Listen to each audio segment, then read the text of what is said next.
नमस्कार, देश न्यूज में आपका स्वागत है। मैं हूं आपके साथ सूरज पाठक।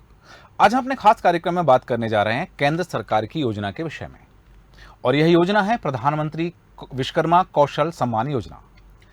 प्रधानमंत्री नरेंद्र मोदी ने 77वें स्वतंत्रता दिवस के अवसर पर लाल किले की प्राचीर से भारत के भविष्य की कई योजनाओं का ऐलान किया। सबका साथ सबका विकास के मूल मंत्र के साथ लिए प्रधानमंत्री ने इस मौके पर विश्वकर्मा कौशल विकास योजना का भी ऐलान किया। यह योजना देश के आर्थिक पिरामिड के सबसे निचले स्तर पर मौजूद बढ़ई, मोची, धोबी जैसे कामगारों के लिए है। लाल किले से प्रधानमंत्री की घोषणा के अगले ही दिन केंद्रीय कैबिनेट ने भी इस योजना को मंजूरी दे दी। यह योजना 18 तरह के पारंपरिक कामगारों के लिए है, जिन्हें सरकार केवल 5% ब्याज की दर पर कर्ज मुहैया कराएगी। इस योजना की मदद से 30 लाख से ज्यादा कामगारों को आगे बढ़ने का मौका मिलेगा। अगले साल होने वाले आम चुनावों को देखते हुए यह योजना मोदी सरकार के लिए गेम चेंजर मानी जा रही है।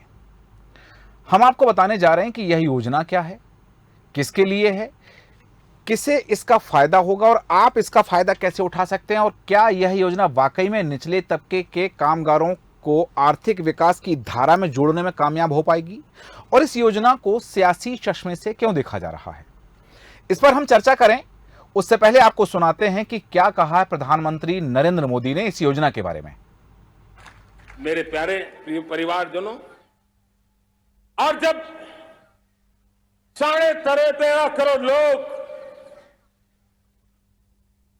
गरीबी की इस मुसीबतों से बाहर निकलते हैं, तो कैसी कैसी योजनाएं उनको मदद दी है। उनको आवास योजना का लाभ मिलना, पीएम स्वनिधि से 50,000 करोड़ रुपया रेहड़ी पटरी वालों तक पहुंचाया है। आने वाले दिनों में आने वाली विश्वकर्मा जयंती पर एक कार्यक्रम हम लागू करेंगे। इस विश्वकर्मा जयंती पर हम करीब 13-15 हजार करोड़ रुपया से जो परंपरागत कौशल्य से रहने वाले लोग, जो औजार से और अपने हाथ से काम करने वाला वर्ग है, ज्यादातर ओबीसी समुदाय से, हमारे सुथार हो, हमारे सोनार हो, हमारे राजमिस्त्री हो, हमारे कपड़े धोने वाले काम करने वाले लोग हो, हमारे बाल काटने वाले भाई बहन परिवार हो, ऐसे लोगों को एक नई ताकत देने के लिए हम आने वाले महीने में विश्वकर्मा जयंती पर विश्वकर्मा योजना लॉन्च करेंगे और करीब 13-15 हजार करोड़ से उसका प्रारंभ करेंगे। केंद्र सरकार की पीएम विश्वकर्मा योजना ऐसे स्वरोजगारी लोगों के लिए है जो मशीनों का इस्तेमाल किए बिना पारंपरिक हथियारों की मदद से काम करते हैं। सरकार ने इसमें धोबी, बढ़ई, नाई, लोहार जैसे 18 तरह के कामगारों को शामिल किया है। इस पर 2023-24 से लेकर 2027-28 के बीच 5 वर्षों की अवधि में 13,000 करोड़ रुपए का खर्च आएगा। इसमें 30 लाख पारंपरिक कारीगरों को लाभ मिलेगा। इस योजना के 2 चरण हैं। पहले चरण में कामगारों को 5% की दर से 1 लाख रुपए का कर्ज मुहैया कराया जाएगा और अगले चरण में यह राशि बढ़कर 2 लाख रुपए कर दी जाएगी। आपको बता दें कि वित्त मंत्री निर्मला सीतारमण ने 1 फरवरी को पेश हुए आम बजट के दौरान इस योजना की घोषणा की थी। इसके तहत न केवल आर्थिक मदद दी जानी है, बल्कि ट्रेनिंग, मॉडर्न टेक्नोलॉजी के बारे में भी बताया जाना है और ग्रीन तकनीक, ब्रांड का प्रमोशन, स्थानीय और वैश्विक बाजारों से जुड़ाव के साथ डिजिटल पेमेंट्स और सामाजिक सुरक्षा की भी बात शामिल है। इस योजना में 18 प्रकार के पारंपरिक कामगारों को शामिल किया गया है। इसमें बढ़ई, नाव बनाने वाले, लोहार, हथौड़ा एवं औजार बनाने वाले, सुनार, कुम्हार, पत्थर की कारीगरी करने वाले, चर्मकार, राजमिस्त्री, दरी, झाड़ू एवं टोकरी बनाने वाले, धोबी, दर्जी, मछली पकड़ने का जाल बनाने वाले आदि कामगार शामिल हैं। पारंपरिक कामगारों को सस्ती दरों पर आर्थिक सहायता उपलब्ध कराने वाली इस योजना को लेकर सरकार ने तैयारियां जोर शोर पर शुरू कर दी हैं। केंद्रीय कैबिनेट ने इस योजना को 16 अगस्त से ही मंजूरी दे दी है। इस योजना की शुरुआत 17 सितंबर को विश्वकर्मा जयंती के अवसर पर की जानी है। इस मौके पर एक खास कार्यक्रम में प्रधानमंत्री नरेंद्र मोदी खुद इस योजना की शुरुआत करने वाले हैं। आपको बता दें कि इसी दिन प्रधानमंत्री नरेंद्र मोदी का जन्मदिन भी है। सरकार ने इस योजना को 2 चरणों में बांटा है। कारोबार को शुरू करने के बाद जब इन कामगारों को व्यवसाय को व्यवस्थित करने और विस्तार करने के लिए पैसों की जरूरत पड़ेगी, तब इस योजना के दूसरे चरण में 2 लाख रुपए का रियायती लोन प्रदान किया जाएगा। प्रधानमंत्री विश्वकर्मा योजना के तहत कारीगरों, शिल्पकारों को पीएम विश्वकर्मा प्रमाण पत्र प्रदान करके मान्यता भी दी जाएगी और पहचान पत्र भी दिया जाएगा। इस योजना के तहत कारीगरों को डिजिटल लेन देन में प्रोत्साहन और बाजार समर्थन प्रदान किया जाएगा। इस योजना का एक अहम हिस्सा कौशल विकास का भी है। इसके माध्यम से गुरु शिष्य परंपरा के तहत कौशल कार्यों को बढ़ाने वाले कामगारों का कौशल विकास भी किया जाएगा। साथ ही कारोबार बढ़ाने के लिए उन्हें ऋण सुविधा और बाजार पहुंच प्रदान करने में मदद दी जाएगी। इसके तहत 2 प्रकार का कौशल विकास कार्यक्रम होगा, जिसमें पहला बेसिक और दूसरा एडवांस कार्यक्रम होगा। इस कोर्स को करने वालों को स्टाइपेंड भी दिया जाएगा। प्रशिक्षण प्राप्त करने वाले लाभार्थियों को प्रतिदिन 500 रुपए के हिसाब से मानदेय दिया जाएगा। इस योजना की सबसे अधिक चर्चा इसकी टाइमिंग को लेकर भी है। 2024 में चुनाव होने वाले हैं, जहां सरकार अपनी फ्लैगशिप स्कीम के साथ जाना चाहती है। यह योजना सबसे ज्यादा अनुसूचित जाति, अनुसूचित जनजाति, ओबीसी, महिलाएं और कमजोर वर्ग को लाभ पहुंचाने वाली है। ऐसे में माना जा रहा है कि यदि इसके क्रियान्वयन पर सरकार ने संजीदगी से कार्य किया तो यह योजना सबसे ज्यादा अनुसूचित जाति, अनुसूचित जनजाति, ओबीसी, महिलाएं और कमजोर वर्ग को लाभ पहुंचाएगी। ऐसे में जब बिहार में जातिगत सर्वे पर सुप्रीम कोर्ट की भी मोहर लग गई है, विश्वकर्मा योजना बीजेपी के लिए बहुत बड़ा राजनीतिक कदम साबित हो सकता है। खुद प्रधानमंत्री नरेंद्र मोदी ने इसका लाभ अन्य पिछड़े वर्गों को मिलने की बात भी कही है। अगर हम विश्वकर्मा योजना में शामिल किए गए पारंपरिक कला, कारीगर और शिल्पकारों के 18 तरह के पेशों को बारीकी से देखें तो ये समाज में किसी न किसी खास जाति से ताल्लुक रखते हैं। इनमें से अधिकतर ओबीसी में से भी अति पिछड़ी जातियों में शामिल हैं और कुछ अनुसूचित जातियों से भी जुड़ी हुई हैं।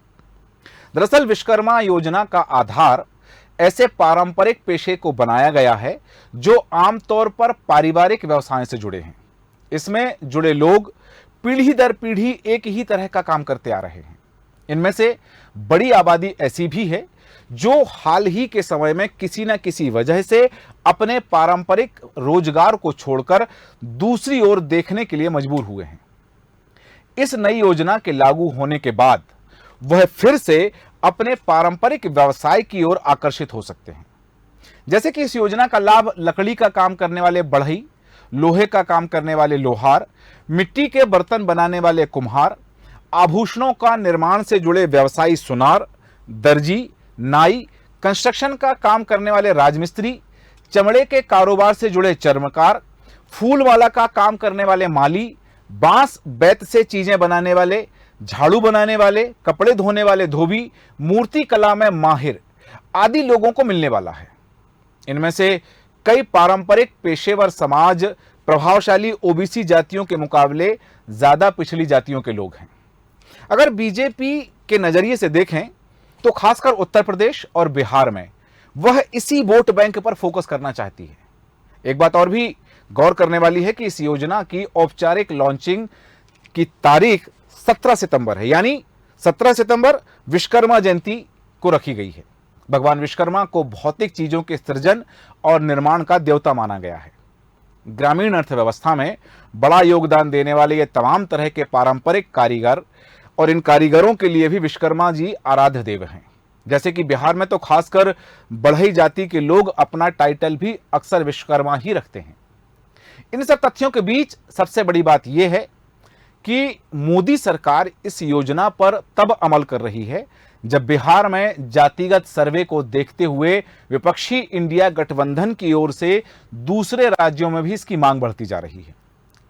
कांग्रेस को भी इस राजनीति में फायदा दिखने लगा है, क्योंकि अभी केंद्रीय नौकरियों और दाखिलों में ओबीसी के लिए 27% आरक्षण की व्यवस्था है, जबकि ओबीसी जातियों का दावा है कि उनकी आबादी इससे कहीं ज्यादा है।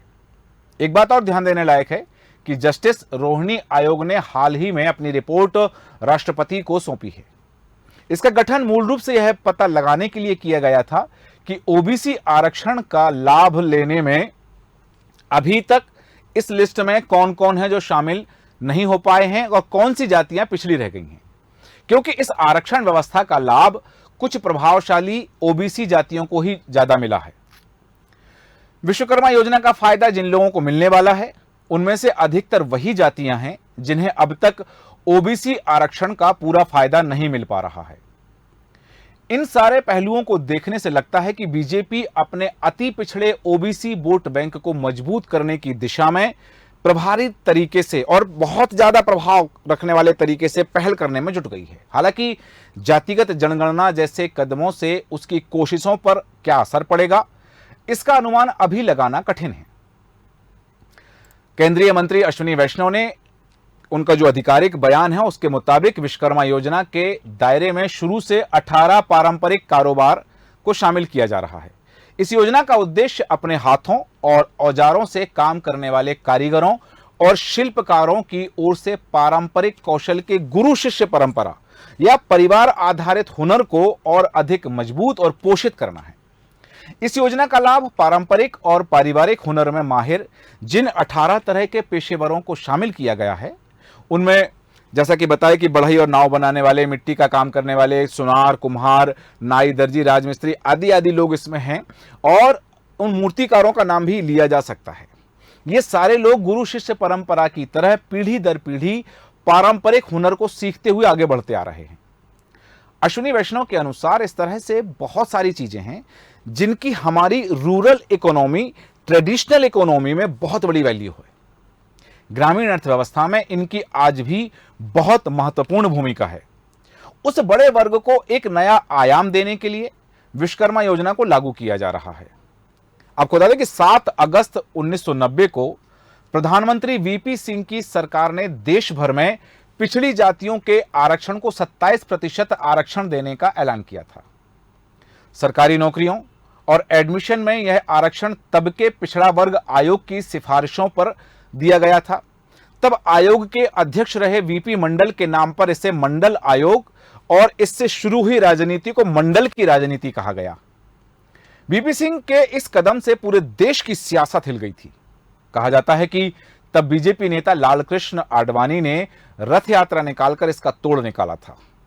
इसे मंडल बनाम कमंडल की सियासत कहा गया था। अब 15 अगस्त को प्रधानमंत्री नरेंद्र मोदी ने लाल किले से विश्वकर्मा योजना का ऐलान किया है।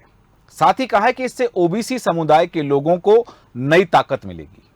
बिहार में जातिगत जनगणना चल ही रही है, दूसरे राज्य भी तैयारी में हैं। देश के 13 राज्यों में ओबीसी समुदाय की आबादी 40% से ज्यादा है। यही वजह है कि बीजेपी और बाकी राजनीतिक दल आने वाले चुनाव में इन्हीं प्रदेशों के इस वोट बैंक को साधना चाहते हैं।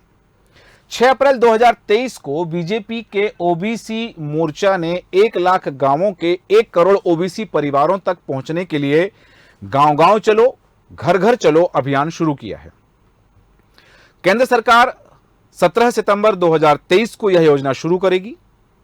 इसके जरिए लोहार, बरही, कहार, नाई, धोबी, बिंद जैसे काम में लगे लोगों को कम ब्याज पर कर्ज दिया जाएगा। ओबीसी समुदाय की 923 जातियों को इससे लाभ मिलने की संभावना है। ओबीसी में 2600 से ज्यादा जातियां आती हैं। केंद्र सरकार का मानना है कि आरक्षण का फायदा इनमें से गिनी चुनी जातियों को ही मिला है। ऐसे में आरक्षण को सब कैटेगरी में बांटने की जरूरत है। इसके लिए केंद्र ने 2017 के 2 अक्टूबर को रोहिणी आयोग बनाया था और इस आयोग को 3 सवालों के जवाब खोजने थे और यह काम सौंपा गया था कि पहला, यह पता करना था कि ओबीसी के अंदर कितनी जातियों और समुदायों को आरक्षण का फायदा मिल रहा है। दूसरा, ओबीसी में आरक्षण के बंटवारे के लिए तरीका, आधार और मानदंड क्या होना चाहिए। और तीसरा, ओबीसी को अलग अलग उपवर्गों में बांटने के लिए उनकी पहचान कैसे की जाए। रोहिणी आयोग ने अगस्त 2023 में राष्ट्रपति द्रौपदी मुर्मू को फाइनल रिपोर्ट सौंप दी है। कांग्रेस ने भी ओबीसी समुदाय से 4 बड़े वादे किए हैं।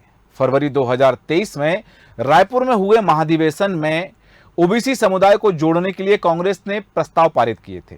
जिनमें प्राइवेट सेक्टर में ओबीसी समुदाय को आरक्षण देने का प्रस्ताव, न्यायपालिका में एससी एसटी के साथ ओबीसी को भी आरक्षण दिलाने का प्रस्ताव और हर 10 साल में होने वाली जनगणना के साथ ही सामाजिक, आर्थिक और जातिगत जनगणना कराने का भी प्रस्ताव था। कांग्रेस वर्किंग कमेटी यानी सीडब्ल्यूसी में अनुसूचित जाति, अनुसूचित जनजाति और ओबीसी के लिए 50% पदों को आरक्षित किए जाने का प्रस्ताव और राजस्थान में ओबीसी आरक्षण बढ़ाए जाने और मध्य प्रदेश में जातिगत जनगणना का वादा भी किया गया था। विधानसभा चुनाव से पहले राजस्थान की कांग्रेस सरकार ने भी मौजूदा ओबीसी आरक्षण को 21% से बढ़ाकर 27% करने का ऐलान किया है। कर्नाटक में राहुल गांधी ने जातिगत जनगणना कराने की बात कही है। वहीं राजस्थान के मुख्यमंत्री अशोक गहलोत ने भी जातिगत जनगणना का समर्थन किया है। कांग्रेस अध्यक्ष मल्लिकार्जुन खड़गे ने मध्य प्रदेश में ऐलान किया है कि कांग्रेस की सरकार बनने के बाद जातिगत जनगणना कराई जाएगी।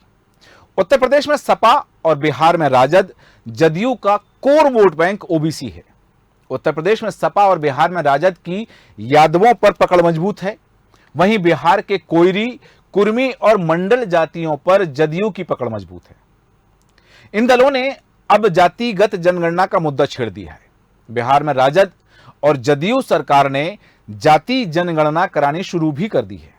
बसपा और सपा ने भी सरकार बनने पर जाति जनगणना कराने की बात कही है। इन दलों का मानना है कि इससे ओबीसी की असली संख्या का पता चल सकेगा। इसके बाद आबादी के आधार पर ही सरकारी लाभ का सही बंटवारा हो पाएगा। 2024 लोकसभा चुनाव के लिए समाजवादी पार्टी ने एक नई टीम बनाई है। इसमें लगभग 50% पद ओबीसी वर्ग को दिए गए हैं। पार्टी संगठन के कुल 120 में से 56 पद ओबीसी नेताओं को दिए गए हैं। जदयू ने भी 32 सदस्यीय राष्ट्रीय कार्यकारिणी में 16 ओबीसी और अति पिछड़े समुदाय के नेताओं को जगह दी है। वहीं ममता बनर्जी ने भी आरक्षण बढ़ाने का वायदा करते हुए पश्चिम बंगाल में तृणमूल सरकार ने ओबीसी छात्रों को हर महीने 800 रुपए छात्रवृत्ति देने के लिए मेधाश्री योजना की शुरुआत की है। इसके अलावा टीएमसी ने घोषणा पत्र में माहिष्य, तेली और साहा जैसी जातियों को ओबीसी आरक्षण देने का वादा किया है।